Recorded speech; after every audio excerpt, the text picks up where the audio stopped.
Amém, queridos? Vamos abrir a nossa Bíblia, por favor, em Efésios capítulo 6. Efésios 6. E vamos ler o versículo 4. Esse é um tema importantíssimo sobre a educação de filhos. O tema dessa lição chama Educação de Filhos no Evangelho. E é um importante lembrete para nós que o Evangelho ele vai moldar tanto os pais quanto os filhos. Certo? A gente, às vezes, vem para o entendimento de ter filhos com a expectativa de que nós somos bons, os pais, e os filhos são os pecadores. E a gente que precisa arrumar uma solução, qual é o código aqui para eu programar essa criança para dar tudo certo. Mas não é esse o entendimento. Paulo fala aqui em Efésios 6, 4, diz assim: E vós, pais, não provoqueis vossos filhos a ira, mas criai-os na disciplina e na admoestação do Senhor. Amém? Amém. E o texto pais aqui, ele não fala para os pais, homem e mulher, ele fala para os homens, pais, homens. Não provoqueis vossos filhos a ira, mas criai-os na disciplina e admoestação do Senhor. Naquele tempo, essa carta foi escrita para dois grupos de pessoas. Tinham os gentios, que estavam se convertendo, e tinham os judeus. Para os gentios, a criação de filhos era na disciplina e na admoestação da filosofia. A filosofia grega, a filosofia de Platão, a filosofia de entendimento de que você, tendo os conhecimentos chaves, você pode aplicar para o seu filho e ensiná-lo a ser um ser pensante, reflexivo, que é um pouco do que a gente vive hoje nos especialistas, digamos assim, né? Mas aqui, para os judeus, que era outro grupo, Paulo diz, para eles tinham um entendimento assim, criar na disciplina e da demonstração da lei. Eu tenho que ter um grupo de coisas que esses meus filhos vão fazer para cumprir. Um grupo de passos que eles têm que fazer na lei. Paulo está trazendo um entendimento totalmente novo. Você não vai criar na disciplina e da demonstração da filosofia, você não vai criar na disciplina e da demonstração da lei. Você vai criar os seus filhos na disciplina e na demonstração do Evangelho. O Evangelho é algo novo. O Evangelho é algo que ele quebra os padrões do mundo. Porque tanto eu quanto o meu filho precisam do Evangelho. Tanto eu quanto o meu filho precisam ser alcançados pela graça. Isso é um reconhecimento do que a gente ouviu no sermão também, sobre reconhecer as nossas fraquezas. Tem um livro muito importante que quem quer estudar sobre criação de filhos é Pais Fracos, Deus Forte, da editora Fiel. E ela fala que as filhas dela, a autora, né, Elise Fitzpatrick, ela disse que quando os filhos eram pequenos, ia receber os vizinhos para brincar na casa, junto, e recebia o filho dos mormons. E os filhos dos mormons, toda vez que ela recebia o filho dos mormons, ela se alegrava, porque ela dizia, ai meu Deus, as crianças boazinhas estão vindo. Por quê? Meninos obedientes, respeitáveis, educados, que sabem entrar e sair. Como é bom, a gente se alegra, né, de ver crianças assim, e a gente se alegra de ter crianças comportadas, bem educadas. Isso aponta para quem, normalmente?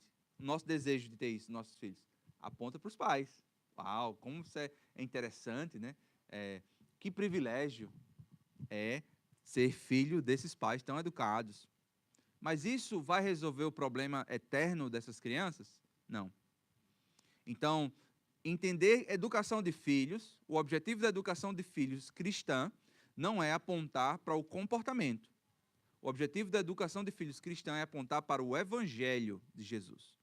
Eu não busco a mudança comportamental. Eu busco a mudança da graça do Evangelho na vida do meu filho. Eu não estou com o objetivo de que os meus filhos me obedeçam para que as pessoas vejam quão bom eu sou como pai. O temor dos homens é um dos maiores inimigos da criação de filhos. Porque o temor dos homens diz assim, você me obedece para que as pessoas me vejam como um bom pai. E quantos, eu vou falar da minha área no sentido de filhos de pastores, quantos filhos de pastores deixam o Evangelho porque eles obedeciam para que os outros vejam, uma vitrine. Ou os cristãos buscando isso dos filhos para que os outros o vejam como uma pessoa piedosa. Mas o princípio do evangelho não é esse. O seu objetivo de vida não é somente buscar que o seu filho fique quieto no culto. Imagina, o filho quieto no culto, sentadinho do seu lado, anotando a pregação, tudinho, mas em casa, sem querer saber de Deus, sem querer buscar o Senhor, vendo a impiedade dos pais em casa e não querendo. É totalmente incoerente. O evangelho nos leva a sermos sinceros diante de Deus e buscar isso dos nossos filhos também.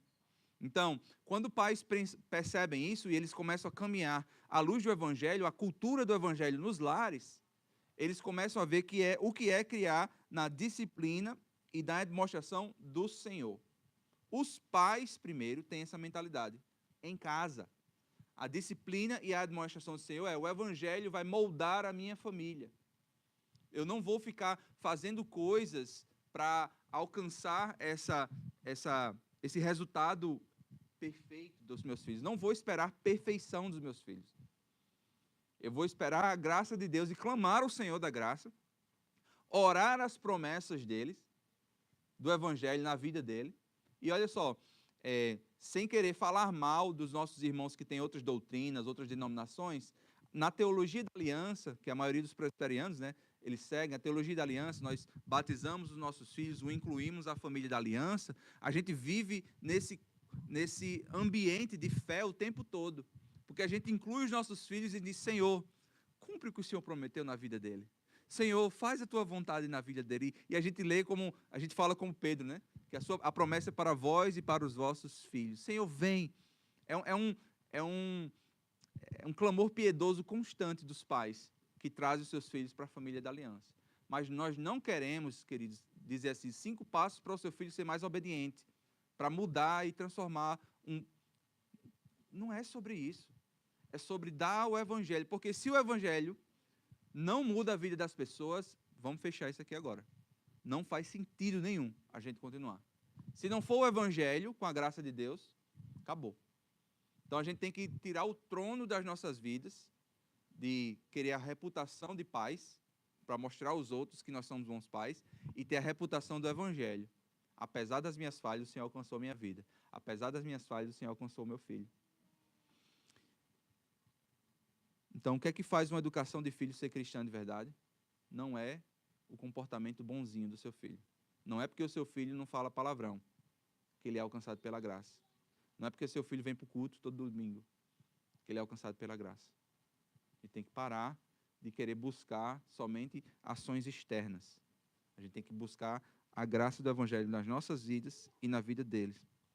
Então, Efésios 4 é sobre isso. É sobre buscar que os filhos sejam não alcançados pela lei, e regras são importantes, rotinas são importantes, é importante falar sobre isso, tá? Não estou aqui pregando contra regras, contra rotina, tudo isso é para nos ajudar, né? Passos, como disciplinar o seu filho. A disciplina não é somente uma disciplina corretiva. Ensinar na disciplina do Senhor é a disciplinar o seu filho na palavra. Você está ensinando a palavra ao seu filho? Você está constantemente levando eles para a palavra? Uma dica muito importante para vocês é estarem constantemente na palavra de Deus, em casa. A gente vive hoje numa correria tão grande, né? E eu, por exemplo, quando eu cheguei aqui nos Estados Unidos, eu estava com dificuldade de fazer o culto familiar. Porque eu queria fazer o culto familiar assim, tocar 2 músicas, ter um tempo de oração e ler um texto, vamos dizer assim, meia hora a 1 hora assim, de culto. E estava ficando impossível fazer isso. Então, a gente descobriu uma forma. Existe pelo menos uma vez na nossa família, lá em casa, que a gente se senta para comer na mesa, no dia, ou almoço ou janta. Eu percebi isso, foi o que eu fiz. Tem uma mesinha do lado, deixei uma Bíblia lá, com marca-página. Toda vez que a gente se senta, eu pego, abro, leio 5 versículos, 4 versículos, converso rapidamente sobre o que é, a gente faz uma oração. Agora, você coloca isso, deu 5 minutos, 10 minutos, coloca isso em 1 ano, sendo feito todo dia. A constância, a palavra de Deus moldando as nossas vidas. Como é importante. Como a gente perde rápido momentos simples como esse. Se você consegue fazer um culto com música, tocar uma música, sentar todos na sala, né, organizados, tomado banho, cheirosinho e tal, todo mundo sentadinho assim, Deus abençoe. Mas assim, às vezes não é essa a realidade. Às vezes é um menino chorando, o outro puxa o cabelo do outro, bota aqui, senta aqui, fica aqui, vem cá. A gente está cansado, estressado, a mãe está o dia todo aqui tentando, o pai chega cansado, querendo deitar. A vida acontecendo.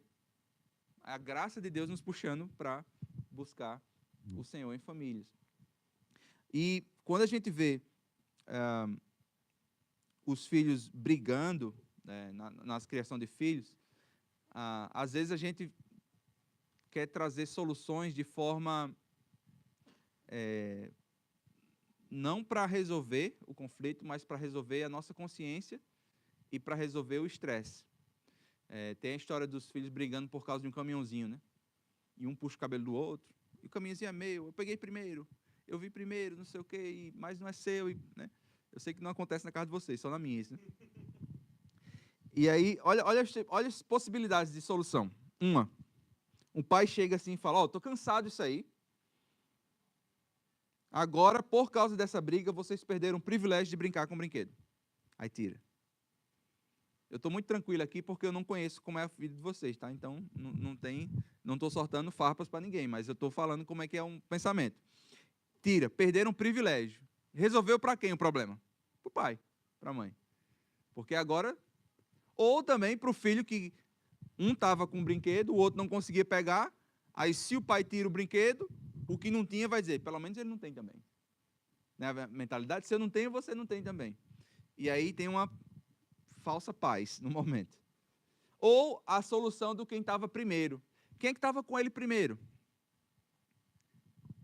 Qual o sentido disso? Né? A ordem, tem até a história das crianças que chegaram em casa, desceu da van, o menino saiu correndo e saiu assim, ó, tocando. Por quê? Porque eu toquei primeiro. Então a mentalidade dela é, se é por ordem, então eu toquei primeiro, ele vai ser o quê? Motivado pela ganância. Motivado pelo desejo de ter e os outros não terem. Isso é o quê? Você está potencializando o pecado. Às vezes tem a chantagem. A chantagem ou a bribe. Você pagar um suborno. Desculpe, gente. Bom, não adianta se explicar, já parou mesmo para falar. Suborno. Se você obedecer, você vai ganhar um sorvete. Se você ficar quietinho no culto, você vai ganhar um chocolate depois do culto. Qual é a motivação que eu estou dando para o meu filho? É o evangelho? Não, eu estou dizendo para ele que ele deve ser motivado para obedecer enquanto for benefício para ele.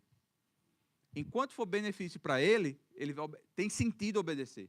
Não é que Deus me deu paz pelo evangelho e eu preciso confiar no Senhor que esses pais entendem mais do que eu. Não. Você treina, isso é um treinamento, gente. Isso é um treinamento que a gente faz constantemente. Ou a pergunta de quem é o brinquedo. A pergunta de quem é o brinquedo, às vezes parece até ser sincera, né? Quando os dois estão brincando por causa de quem é dele, então dê para ele. Porque a gente entende o princípio da propriedade privada, né? Então a gente vai entender que é de uma pessoa ou outra. Mas não ajuda tanto, porque não tem problema nenhum uma criança ter um brinquedo e o irmão dela brincar com esse brinquedo. Então, ele aprende a ser generoso, essa criança aprende a compartilhar.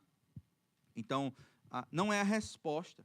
E tem gente que traz até um exemplo gospel. Porque eu sou cristão, eu vou ensinar meus filhos agora, né, numa situação de briga, eu vou ensinar agora com o evangelho, ou com o que ele acha que é gospel. Né? Ele faz assim, Jesus fica tão triste quando você faz isso com seu irmão. Jesus chora. Que é isso? Uma manipulação emocional. Então, Jesus, aí também às vezes o pessoal diz assim, Jesus compartilhou a vida dele com você, então você precisa compartilhar o seu brinquedo com o outro. Olha a aplicação que o cara faz, de uma coisa para outra. Então não ajuda muito. Não ajuda a resolver dessa forma. Tá, pastor, me diga aí então quais são os 5 passos. O problema é que não tem os 5 passos.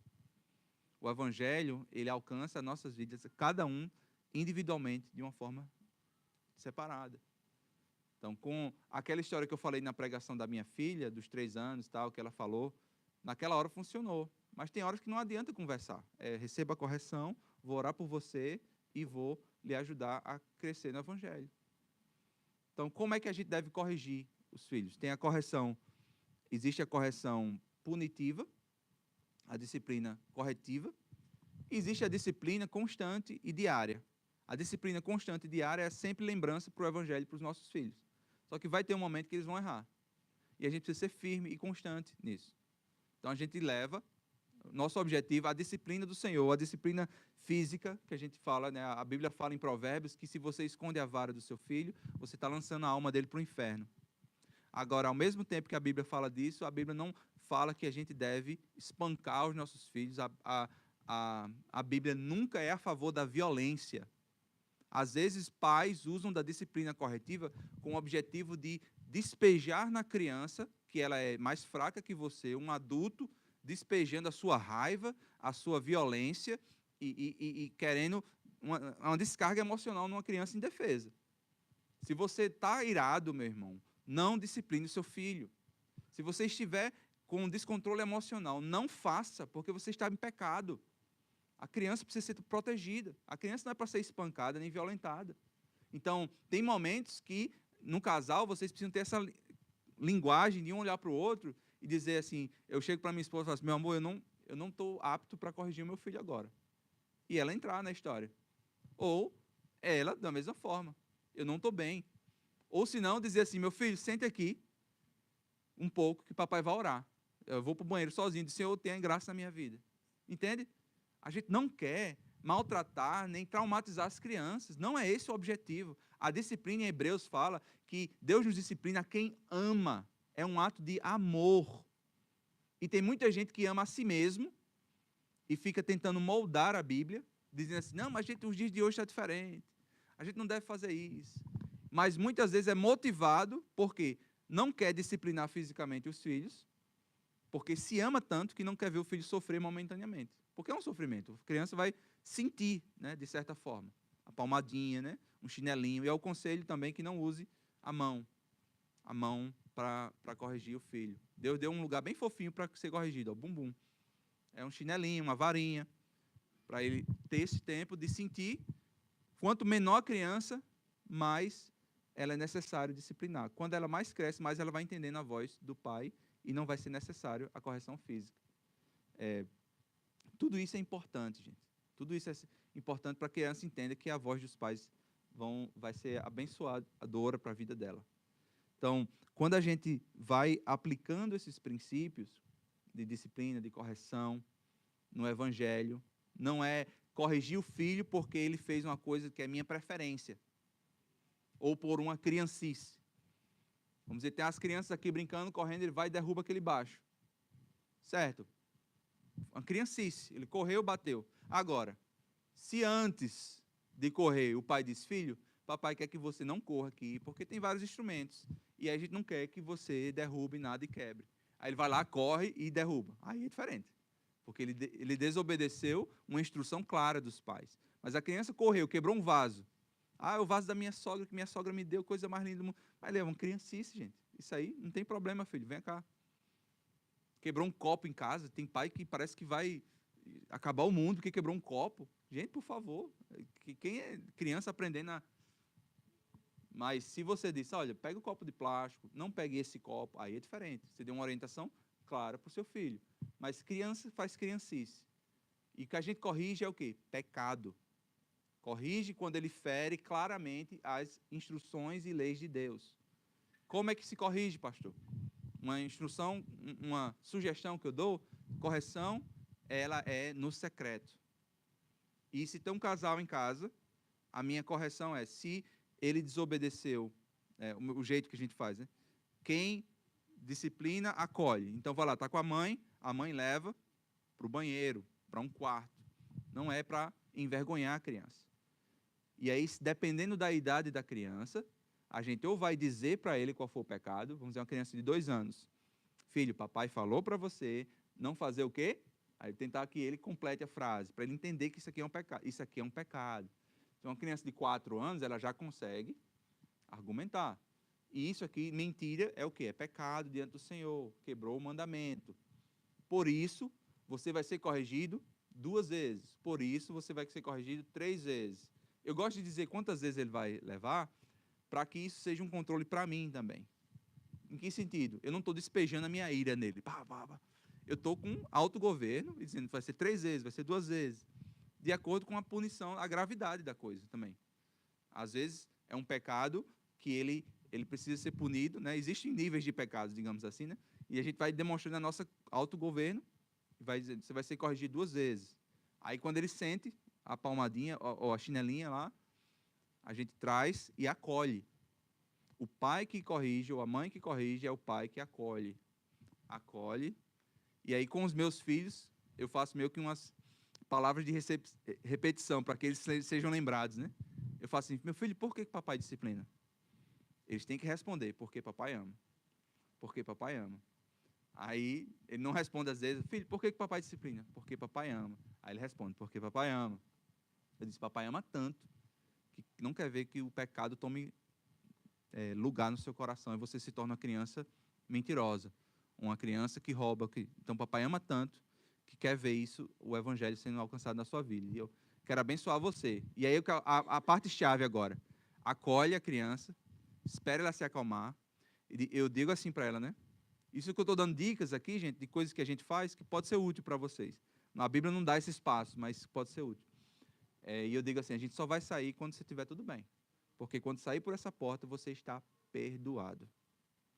Acabou. E aí lá em casa, como são bastante crianças, é engraçado. Porque foi corrigido no quarto, ele sabe, né? Se eu levar uma criança para o quarto, os outros já ficam com a antena ligada, né? E, papai, o que foi que houve? O que foi que houve? E a gente saiu do quarto, as lágrimas enxugadas. Foi resolvido, tá? Tá pago, digamos assim, tá pago o preço, né? Então eu digo, não, tá tudo resolvido aqui, tá tudo bem, segue. Para que a criança se sinta reintegrada ao grupo, ela é amada, ela é cuidada, digamos assim, e ela tá bem. A gente não fica, não, ele pegou, ele mentiu, e vocês, olha, tem que ver que mentira, eu estou fazendo o quê? Estou humilhando a criança. Não, irmãos, ele foi corrigido, ele está perdoado. Quando Deus perdoa a gente, ele não fica lembrando para a gente o que a gente fez de errado. Quando Deus perdoa a gente, ele intencionalmente joga no mar do esquecimento. O diabo é quem é especialista em nos lembrar. Não é verdade? Então, por isso que eu não creio na teoria do cantinho do pensamento. Uma criança de 4 anos, ela vai pensar em quê? Ela vai refletir sobre o quê? Isso é uma tortura, gente, porque está lá sentado, ele não sabe o que está acontecendo, às vezes, ou o pai dele pensa sobre o que você fez, mas eu fiz, uma criança, ele tem que ser guiado. E quanto mais o pai é consistente desde o início, qual é a idade certa para corrigir? Quando você percebe que a criança está desobedecendo intencionalmente. E aí depende do nível de debate que você vai ter. Então, eu tenho meu mais velho, 12 anos ele tem hoje, vai fazer, e quando ele tinha 11 meses, eu falava, não coloque o dedo na tomada, o clássico da tomada. E ele olhava para mim e fazia o quê? Ia lá buscando. Então, nessa idade, 11 meses, levar para o quarto e ter uma conversa talvez não seja tão eficaz. Então, eu só tocava na mão dele assim, o mundo ia acabar, né? Para ele, mas ele sentia opa, não posso ir para cá. E aí, quando ele vai crescendo, vai fazendo mais coisas intencionalmente, você vai reservando, trazendo, porque a gente tem que sempre lembrar disso. Quando Deus nos corrige, Deus não quer nos humilhar. Então, a gente não pode querer humilhar os nossos filhos. Quando Deus nos corrige, Ele sempre tem um objetivo da reconciliação e da nossa santidade. Quando Deus nos perdoa, Ele bota para trás. E a gente tem um relacionamento restaurado. Então, a gente não pode tratar os nossos filhos com um pensamento de está vendo o que você fez? Você já fez 10 vezes isso. Mas se ele fez 10 vezes, quantas vezes eu peco também? Diante do Senhor. Quantas vezes eu? Sabe a diferença de nós, nossos filhos, queridos? É que muitas vezes nós temos a habilidade de esconder muito mais fácil que o nosso filho. Às vezes o coração dele é mais exposto mais facilmente. Mas a gente guarda ira no nosso coração, egoísmo. Talvez a gente está com egoísmo não por causa do que o irmão aqui tem um caminhãozinho e eu não tenho. Mas às vezes eu estou com egoísmo que ele tem um carro diferente que eu não tenho. Ah, a pessoa aqui é casada, ou a pessoa tem filho e eu não tenho. Ou a pessoa, eu tenho 2 meninos e a pessoa tem um menino e uma menina, um casalzinho, que eu queria um casalzinho. Entende? E o meu coração cheio de inveja, de ira. E o Deus que alcança a criança é o Deus que quer tratar o seu coração. É o Deus que quer transformar a sua vida. Mesmo você crendo em Jesus, sendo salvo, a gente ainda tem uma luta. Então, antes de corrigir os seus filhos, pensar, os pais bons, então tenho que ter filhos bons. Primeiro, você não é bom. E o seu filho precisa do evangelho também. Aqui eu resumi aqui muitos assuntos de uma só vez, mas eu quero terminar com, nesses próximos 5 minutos, com as 4 áreas de obediência, que esse livro fala também, né? Tem uma obediência em direções claras. O seu filho precisa obedecer claramente a alguns comandos. Vem aqui, importantíssimo. Senta, levanta, vamos orar. O vir aqui é importante, não só quando você está em casa e quer que seu filho pegue uma água para você, que eu uso esse bastante. Filho, pega uma água aí para mim. Mas o vir aqui é ouvir a sua voz. Até em momentos de tensão, o vir aqui é você estar num parque e está acontecendo algum problema que a criança não entende o que está acontecendo. Tem direções claras que nossos filhos precisam obedecer sem entender. Agora. Então, uma criança está atravessando a rua, não vê que está vindo o carro. Você vem aqui agora. E ele precisa, nesse tipo de sentido. Tem direções que precisam ser claras. Mas também existe uma obediência social. O que é esperado de uma criança? Então, para algumas crianças, tem mais facilidades com habilidades sociais. Dizer, oi tio, bom dia, tudo bem? Tem criança que é já fácil e conversa. Mas tem outras que são tímidas. E aí, eu vou obrigar que uma criança que é diferente da outra seja igual em tudo? Não. Mas existe um mínimo. Né? Quando você chega em um lugar você, opa, bom dia, tudo bem? Você olha no olho. São questões sociais esperadas. Então, você precisa ensinar aos filhos isso. Não é dizer assim, porque o bichinho é tímido. Porque o bichinho não sei o quê. Não, opa, vem cá, vamos. Tem criança que tem mais facilidade com isso. Então, mesmo eu sendo um adulto que tenho dificuldade com as pessoas, ou se eu sou mais introvertido, eu tenho que fazer isso? Oi, bom dia, tudo bem? E saio, às vezes eu não quero conversar, um exemplo, né? Então, a criança precisa ser treinada. Agora, também é um treinamento que a gente tem que ter paciência, né? Existe a obediência civil, que é esperado deles na sociedade, placa de trânsito, aqui eu paro, ensinar ele, quando a gente atravessa a rua, quando tiver o bichinho assim para a gente andar, né? Não colar na prova, se ele, né, na escola, coisas de importância civil, obediência no culto. Esses tipos de obediência que eu estou falando são importantes a serem ensinados desde sempre. Então, no culto, o que é que eu vou fazer com meu filho? Eu vou participar do culto com ele. Eu sei que às vezes a gente chega no culto, a gente, caramba, estou aqui, a gente está estudando Atos aqui na igreja, e muito legal que a gente está aprendendo, Deus tem falado comigo e tal, e eu vou ficar aqui. Mas esse é o seu trabalho, querido. É o seu trabalho instruir ele. Querido, filho, a gente está aprendendo sobre Atos. Olha o que Pedro vai dizer. Vamos ver aqui. Ou se a criança for menor, vamos dizer, 4 anos, 5 anos, eu quero que você faça um tracinho aqui, toda vez que o pastor falar Deus. Eu quero que eu estou treinando nele. Tentando ver se eu pego a audição dele. Toda vez que o pastor falar Deus, né? Ou senão toda vez que o pastor Sam falar Xaramaná. Não, brincando. Não. Mas, ou eu pego alguma coisa para ele pintar na hora do sermão. Ou eu coloco assim, se eu tenho um filho de 8 anos que já escreve, eu faço, o que é que ele disse, qual o título do sermão, qual o texto que ele está pregando.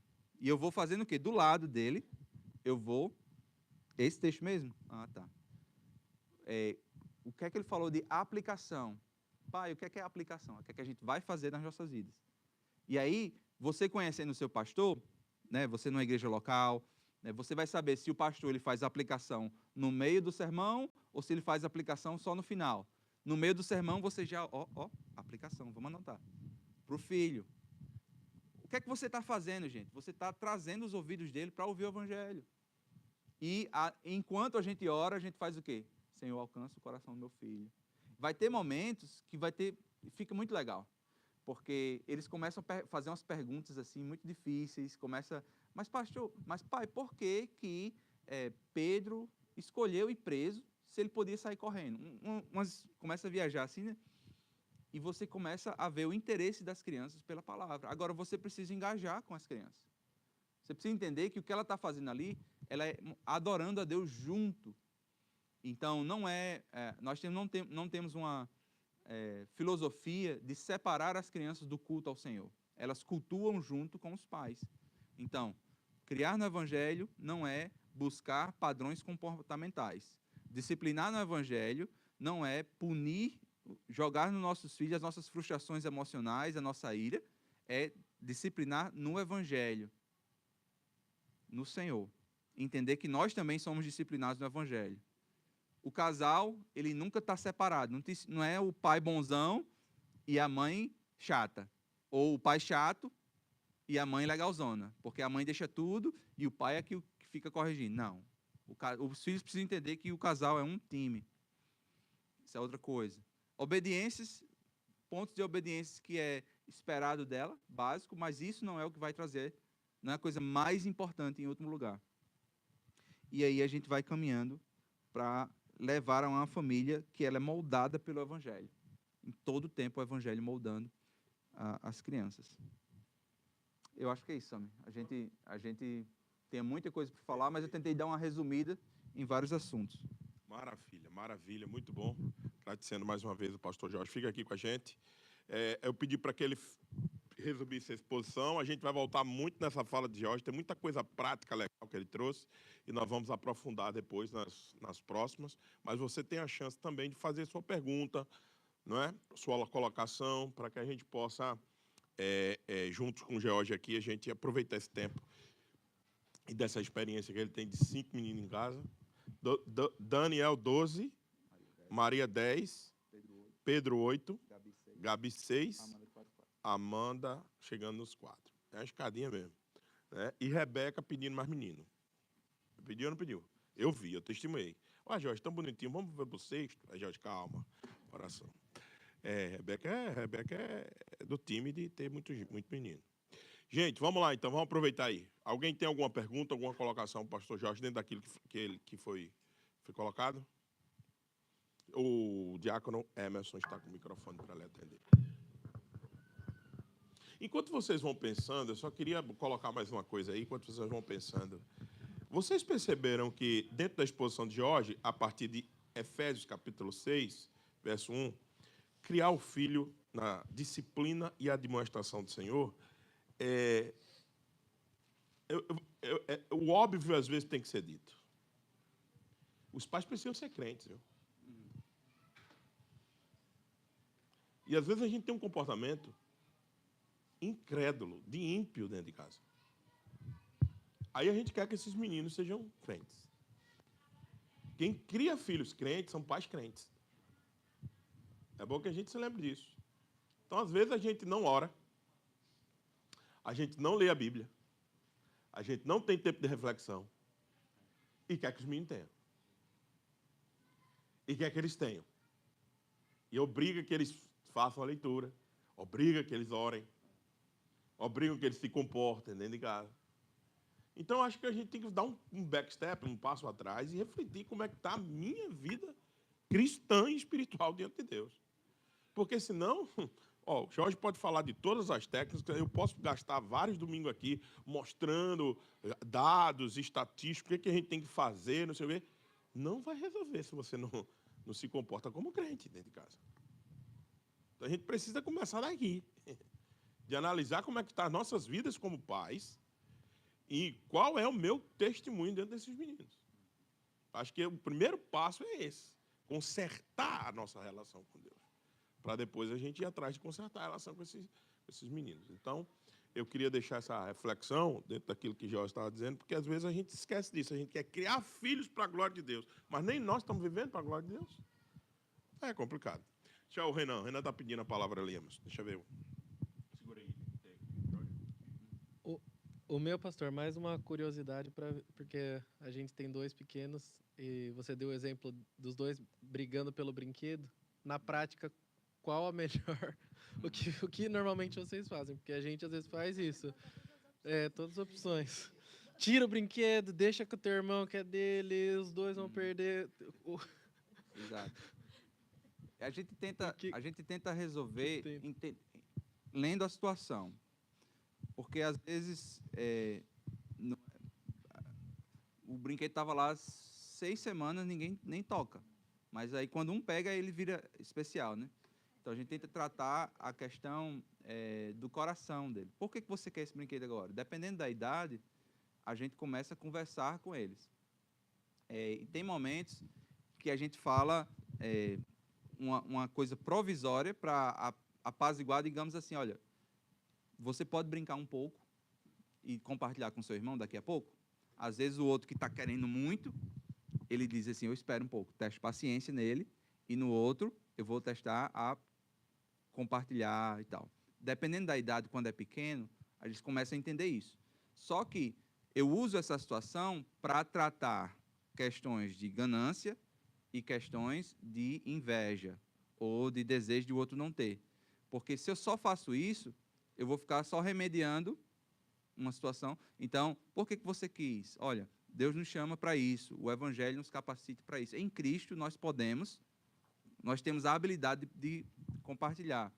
Eu lembro da história a mãe que chegou e falou assim, o filho mordeu as costas do outro. Chegou tão irado, assim, brigando, um de 7 brigando com um de 5. E aí o de 7 mordeu as costas do de 5, porque ele estava, a gente chama lá em João Pessoa, aperreando tanto, que ele estava, assim, loucamente. E aí a mãe chegou para o filho de 5, tirou ele de lá, e disse, você tem que amar o seu irmão. E ele disse, eu não consigo. E gritou dessa forma, eu não consigo. Tipo, odeio ele, né? E aí foi uma grande oportunidade do Evangelho, né? Ele disse, exatamente isso, você não consegue.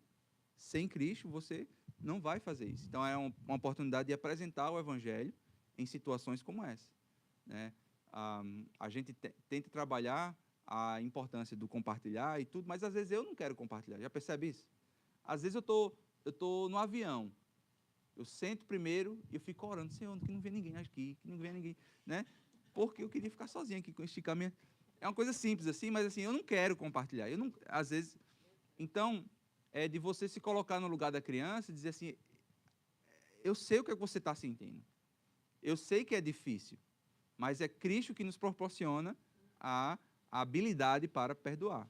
Só que a dificuldade dos pais, o que eu percebo, que eu vivi isso várias vezes, é que na correria do dia a dia, a gente está tão cansado, às vezes um dos pais, se está mais tempo com os filhos, está tão cansado que quer ter paz, né?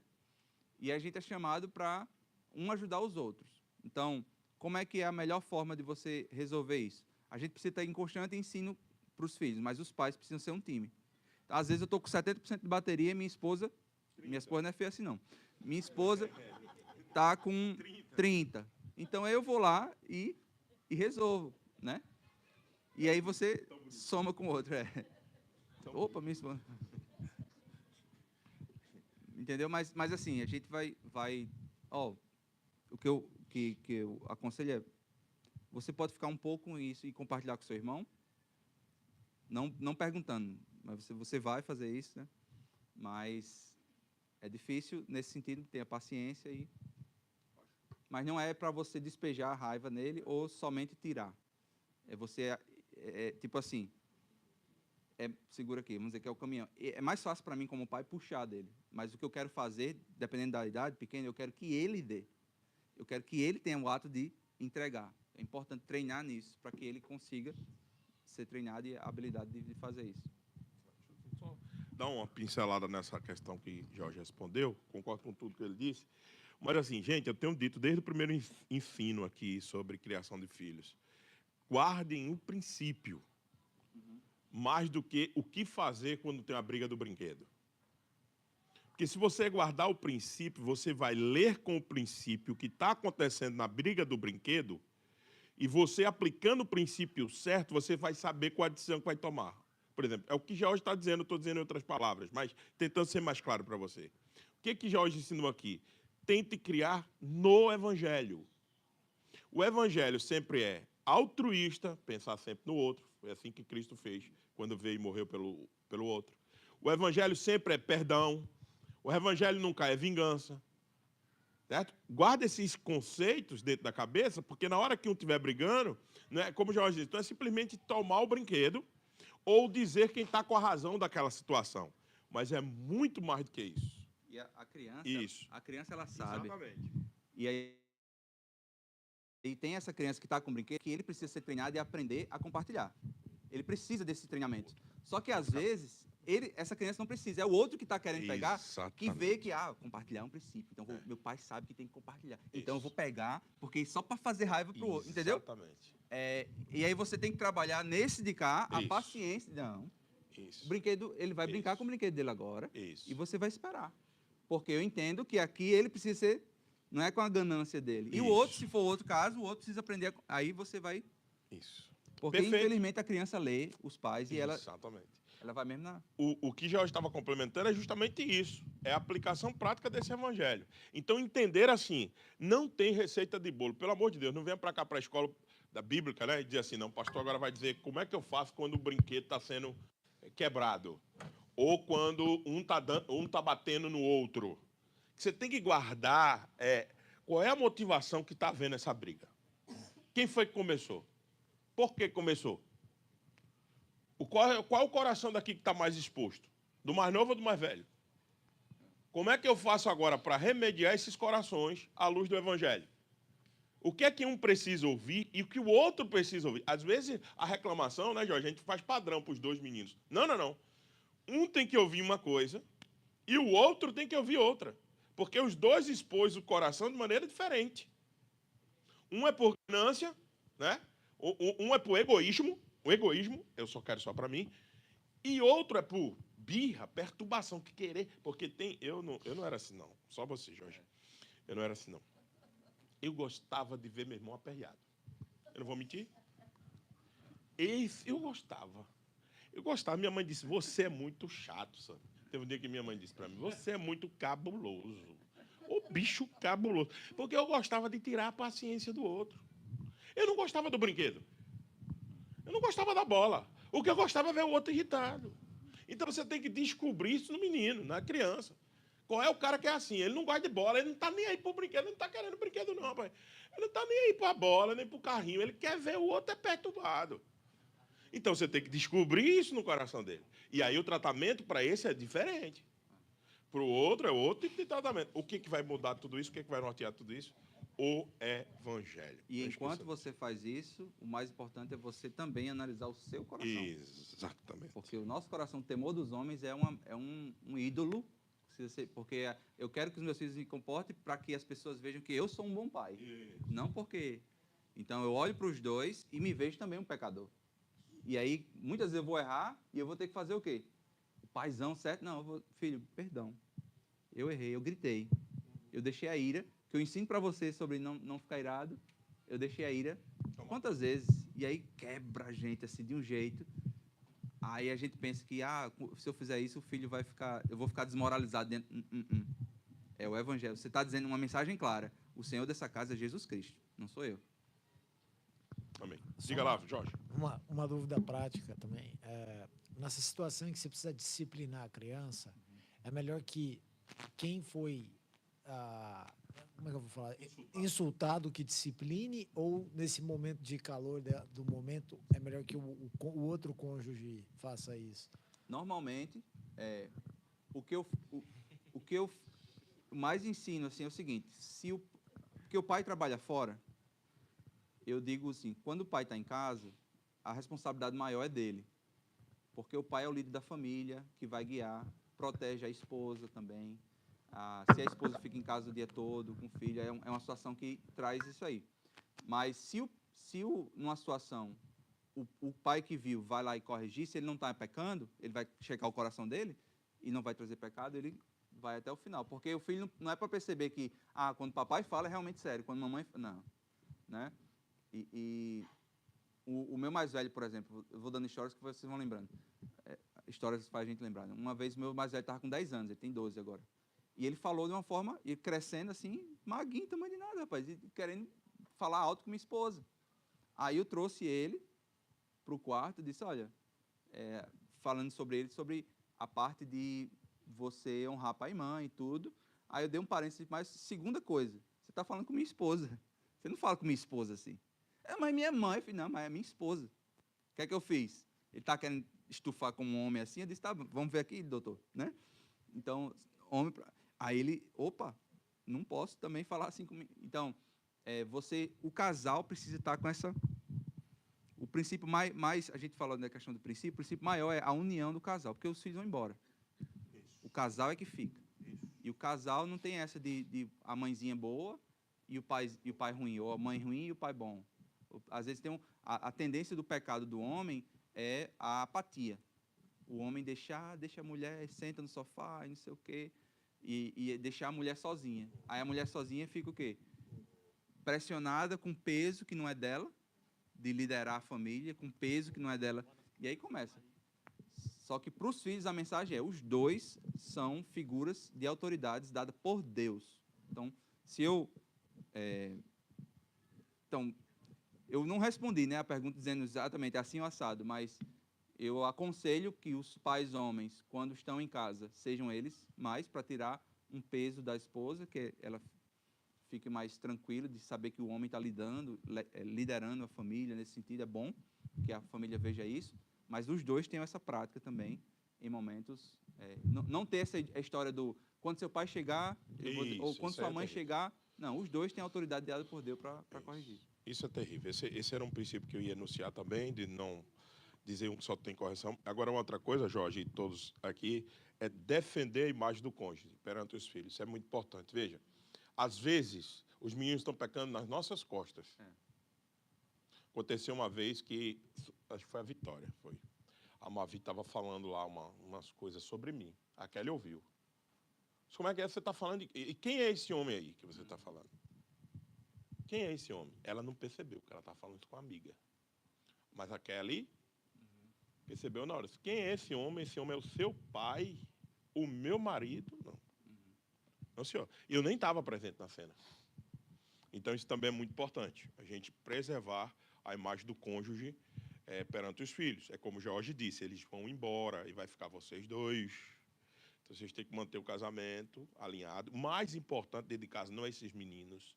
Eu digo para minhas filhas, sabe o que é mais importante aqui? Para mim, é sua mãe. Porque foi com ela que comecei para ter vocês. E depois vocês vão, ó, tchau, papai, vai embora. E isso é bênção para os filhos. E isso é bênção para os filhos, porque ele vai querer um casamento da mesma maneira. Tem esse negócio de os meninos é prioridade aqui. Não, senhor. Menino é prioridade aqui de jeito nenhum. Os meninos são a bênção que Deus me deu. Eu estou treinando e estou dando o meu máximo. Eu amo, protejo, guardo, mas o principal é o cônjuge. A cônjuge ou o cônjuge dentro de casa. Eles são o casal que depois vão embora tudinho. É por isso que casamento não tem durado e criação de filho não tem sido proveitosa, porque é princípio. Você lembra de princípio? Princípio, primeiro é o casal, depois os filhos. Isso é um princípio. Todas as vezes que a gente mexer nessa dinâmica, nós vamos estar prejudicando o nosso casamento e a criação dos meninos. E a gente vira a vida real, né? Assim, a gente fica baseado no evangelho, a gente sabe que meu pai, o criança vai ver, meu pai é um pecador alcançado pela graça, minha mãe também, e eu também preciso da graça do Senhor. Então a gente baixa a guarda, no legalismo, a família legalista fica só esperando o comportamento e tal, e fica aquela tensão. Às vezes os filhos ficam doidos para sair de casa, porque não quer viver debaixo desse jugo que é. Mas uma família que ela é centrada no evangelho, era isso, é real. A gente sabe que quando peca vai pedir perdão. Isso. E não é se peca, né? A gente vai quando peca, porque a gente sabe que é pecador, né? Isso. Mais uma? Natiele, por favor. A minha dúvida é essa questão que você falou do acolhimento depois da disciplina. Como que deve ser feito para que não anule a disciplina? Porque já aconteceu de eu disciplinar a Lia tem 6 anos, e eu pedi desculpa a ele depois, porque eu exagerei. E Uhum. aí ele foi pra Luan e falou assim, minha mãe pediu desculpa pra mim, mas eu fingi que desculpei, mas eu não desculpei. Ele tava com raiva ainda. Uhum. Isso. Aí fica parecendo assim, que eu disciplinei, mas porque eu pedi desculpa, eu me arrependi de ter disciplinado. Então, como que... Então, exatamente, são coisas que você vai fazer, pensar no princípio, no sentido de que o objetivo da disciplina é corrigir o coração, não é bater, punir a criança. Às vezes, 2 ou 3 palmadinhas, né, digamos assim, a criança sente e tal, mas ela está com... Ela não sentiu, digamos assim, né? E aí, o que eu faço com os meus filhos, então, é o seguinte, se eu observo que ele está com esse coração fechado, nesse momento que eu estou só ele, eu digo assim para eles, filho, infelizmente, eu vou ter que corrigir você de novo, porque a disciplina não alcançou seu coração. Isso dói, né?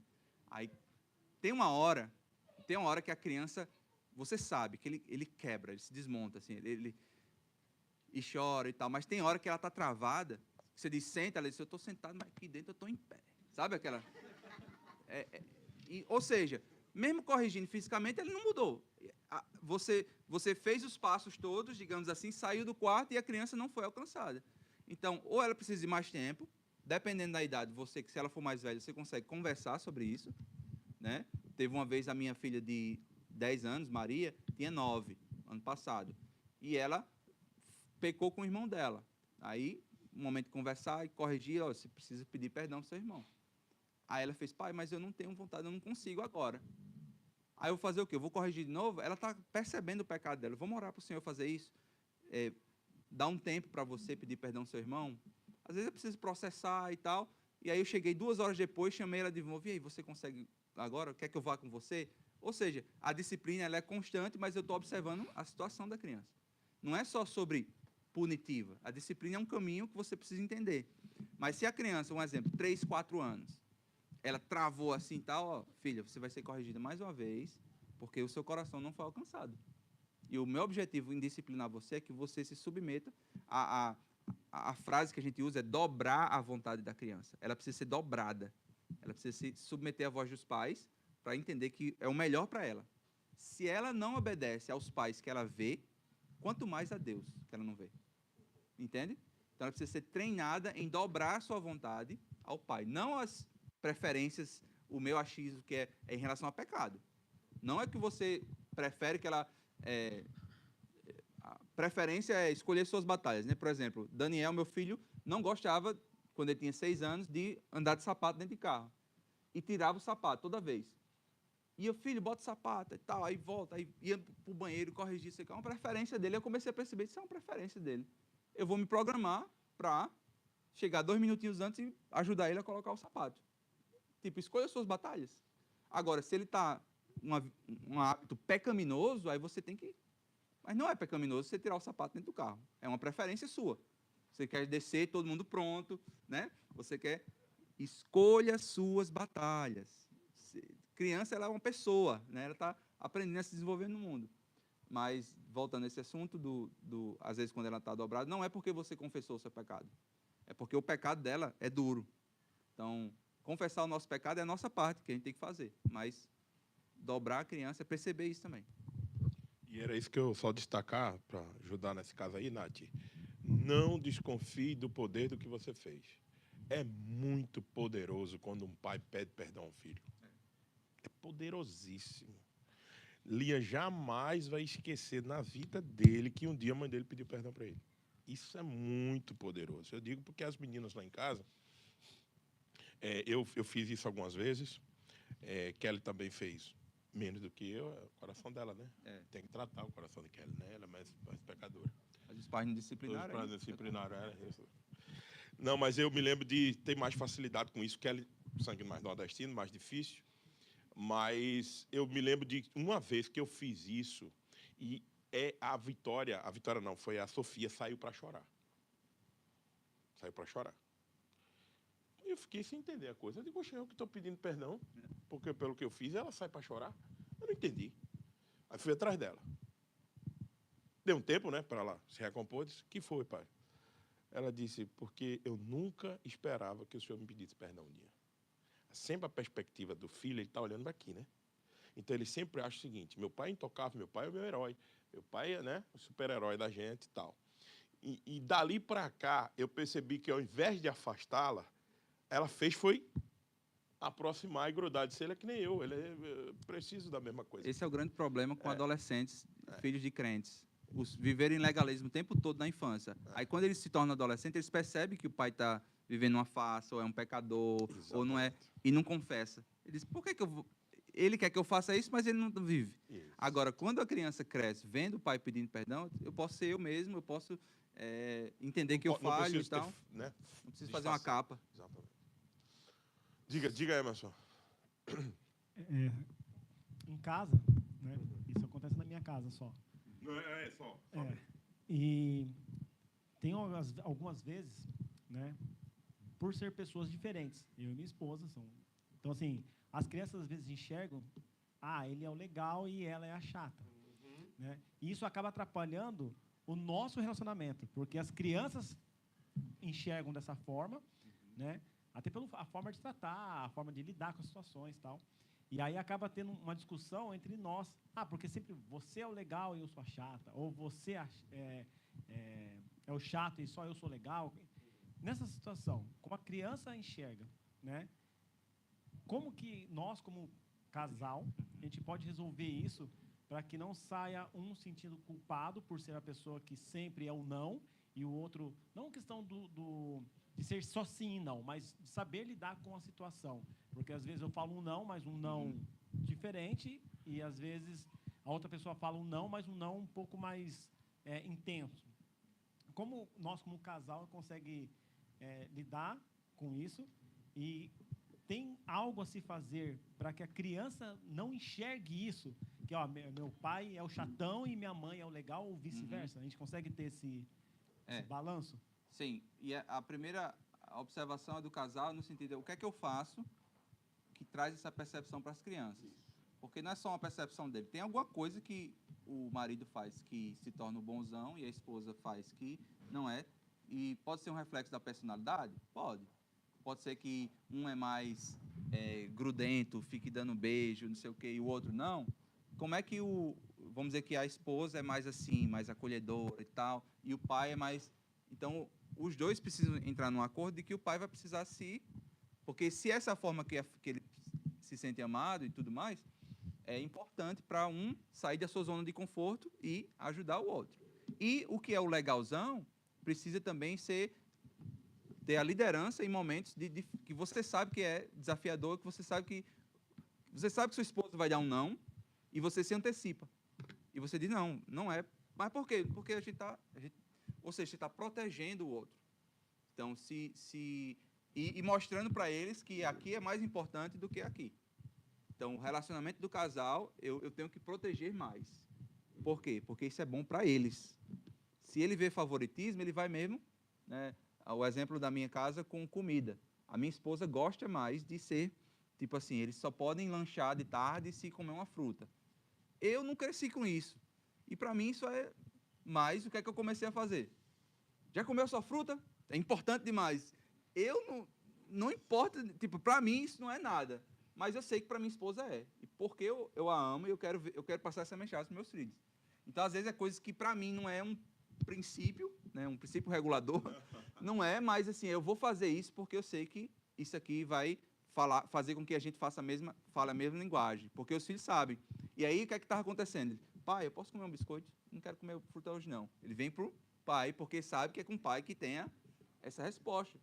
E para ele, como é algo que ele nem pensou, tudo bem. Aí ele se torna um legalzão.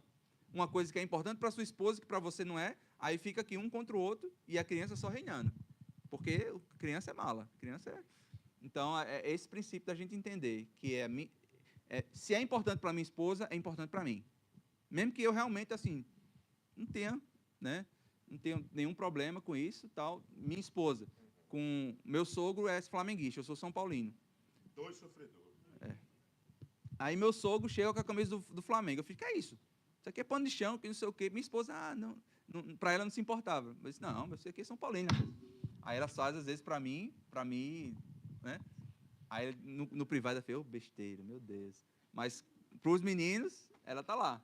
Então, assim, a gente nutre essa brincadeira interna, mas a gente faz assim, é o mais importante para eles. Então, a gente tem que observar isso. Não é coisa que eles, só porque é a criança que observa, não. Tem coisa que a gente realmente faz que traz essa percepção para eles. E aí o que fazer juntamente com o que o Jorge, junto com o que o Jorge colocou, Emerson? Talvez, primeiro, como o Jorge disse, identificar se tem algum erro no comportamento seu e de Johanna e depois chamar os meninos. Você tem que liderar a sua casa e dizer o seguinte, não, sua mãe não é a chata e eu sou o legal. Não, porque eu talvez tenha maneiras de fazer diferentes, vocês estão julgando isso, mas eu quero dizer que eu estou a mostrar para a criança que vocês dois estão juntos nessa. Dizer o seguinte, não, aqui não tem esse negócio de bom, até porque eu não discordo em nada que sua mãe, ele precisa ouvir isso da sua boca. Eles precisam ouvir isso da sua boca. E até porque eu não discordo em nada do que sua mãe faz aqui. Então, se Puxa o vocês... chicote e já começa. Não, calma. Não, dá um beijinho nele. É assim, ó. Então, Não, assim, é muito importante você ter essa conversa com os meninos. Primeiro, identificar o que Jorge falou. Eu estou tendo um comportamento que eu estou me tornando legal mesmo por causa da minha negligência na correção. Você tem que fazer essa pergunta honesta. E ela tem que fazer a pergunta honesta. Será que eu não estou dando a esses meninos a ideia de que sou chata mesmo? Porque eu estou demais mesmo. E depois que vocês fizerem essa sentada e conversarem entre si, identificarem isso, depois vocês precisam conversar com os meninos e apagar deles essa ideia de que há um bom e há um ruim, porque senão vai parecer que vocês estão divididos. Você tem que dizer, eu posso ter o meu temperamento, ela pode ter o temperamento dela, mas nós concordamos em tudo que está sendo feito aqui dentro de casa. Eu queria que vocês soubessem disso. Entendeu? Então, isso aí mantém a unidade do casal para os filhos. Né? Gente, a gente ia ficar aqui, mas o tempo acabou. 15 para 1 já era para